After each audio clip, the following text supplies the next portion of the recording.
कोथरूड परिसरातील बंगल्यामध्ये घुसून 5.25 लाखाचा ऐवज लुटणाऱ्या 2 अल्पवयीन मुलांसह एकाला अटक करण्यात आली आहे. दिनांक 19 ऑक्टोबर रोजी साधना राजीव कुलकर्णी राहणार महात्मा सोसायटी कोथरूड या बंगल्याला कुलूप घालून मुलींसह त्यांची बहीण प्रज्ञा विजय रामदासी यांच्याकडे वडगाव शेरी येथे गेल्या होत्या.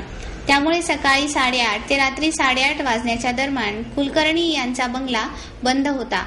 ताब्यात घेण्यात आलेले दोघेही अल्पवयीन असून त्यांनी बंगल्यामध्ये पेरू तोडण्यासाठी प्रवेश केला. त्यांना बंगला बंद दिसल्याने त्यांनी बागेतील पडलेली अवजारे घेऊन बंगल्याची कुलपे तोडून आत प्रवेश केला आणि बंगल्यातील 5 लाख व 28,000 रुपयांचा माल चोरून नेला.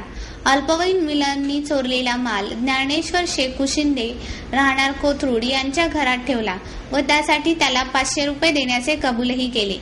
अल्पवयीन मुलाने चोरलेल्या मालाच्या पैशातून क्रेडिट कार्ड घेण्याचा मानस शिंदे यांच्याकडे व्यक्त केला होता.